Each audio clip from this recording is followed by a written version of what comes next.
আপনি চিন্তা করেন আপনার চারিদিক পুরো স্তব্ধ, ঘুটঘুটে অন্ধকার।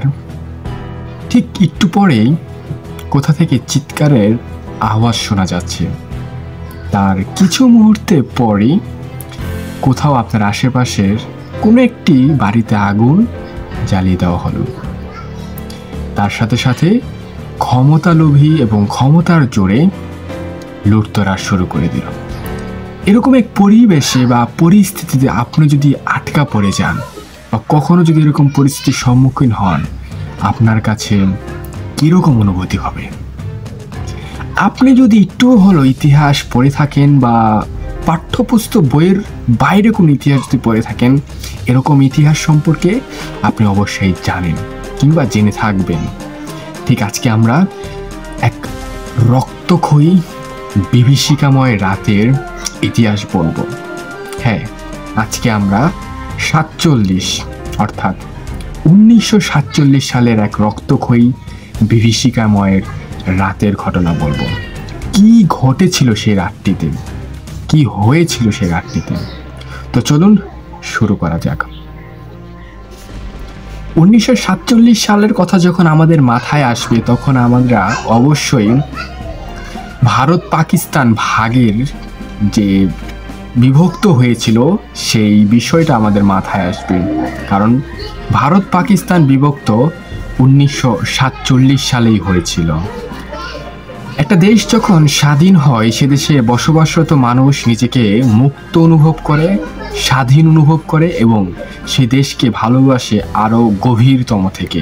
সে দেশকে আরও সুন্দরভাবে এগিয়ে নেওয়াতে, উন্নত করতে কাজ করার প্রত্যাশা জাগে তাদের মনের ভিতরে।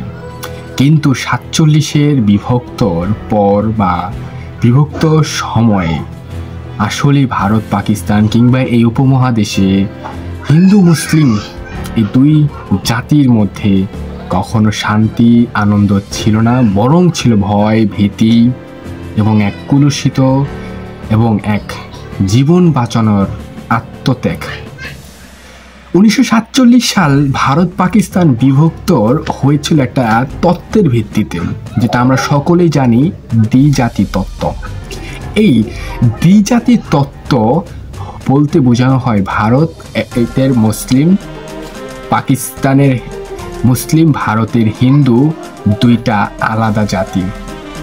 দ্বিজাতি তত্ত্বের উত্থাপন হলো পাকিস্তানের জাতির পিতা বলা হয় যাকে, সে এই দ্বিজাতি তত্ত্বের উত্থাপন করেছিল এবং ধীরে ধীরে এই দ্বিজাতি তত্ত্বের প্রেক্ষাপটেই ভারত পাকিস্তানের বিভক্ত হয় 1947-এ গিয়ে।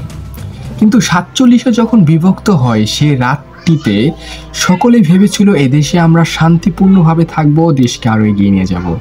ভারতে বসবাসরত তৎকালীন সময়ে মুসলিমরাদের মধ্যে এরকমই ধারণা ছিল, কিন্তু তারা কখনোই জানতো না তাদের সামনে কি মহা বিপদ রয়েছে।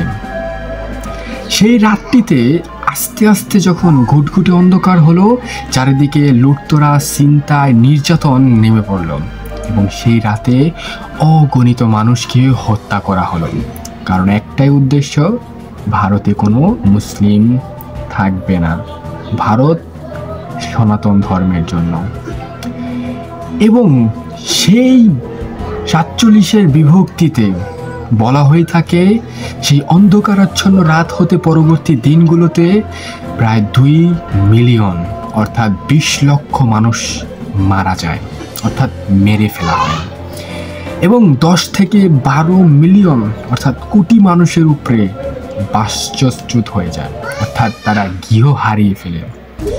ভারতের হিন্দু যখন এখানে বসবাস করার চেষ্টা করে এবং ভারতে যারা অবস্থানরত মুসলিমরা ছিল তারা যখন পাকিস্তানে চলে যায়, পাকিস্তানে যখন হিন্দুরা মুসলিম ভারতে চলে আসে, তখন তাদের মধ্যে একটা অনিশ্চয়তা কাজ করে, কি হতে যাচ্ছে ভবিষ্যতে তাদেরকে নিয়ে।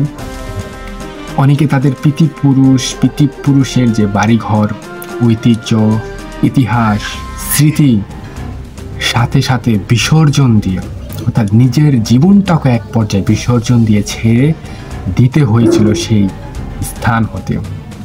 কারণ এখানে বিভক্ত দুই দেশ হয়নি, বিভক্ত হয়েছিল দুইটা জাতি। যে দুইটা জাতি আজও একে অন্যের সাথে বিভক্তের মধ্যেই রয়েছে। 47-এর সেই বিভীষিকাময় এক রক্তক্ষয়ী অন্ধকার, 47-এর এক বিভীষিকাময় এক অত্যাচারের নাম, 47-এর এক বিভীষিকা রাত, এক ঘুটঘুটে অন্ধকার অনিশ্চয়তার নাম, যেখানে আমরা পাঠ্যপুস্তকে পড়ে থাকি 47 মানুষ ভারত পাকিস্তান বিভক্ত হয়েছে, কিন্তু 47-এর ভিতরে লুকিয়ে থাকা যে অন্ধকারটা সেটা আমরা এখনো অনেকেই জানি না। সেই 47 যারা দেখেছে তাদের মধ্যে আজও স্মরণ করলে, সেই 47-এর কথা মনে আসলে ভয়ে কম্পিত হয়ে যায়। 47ও শুধু মুসলিমরাই নির্যাতিত হয়নি, এক্ষেত্রে হয়েছে সনাতন ধর্মের লোকেরাও।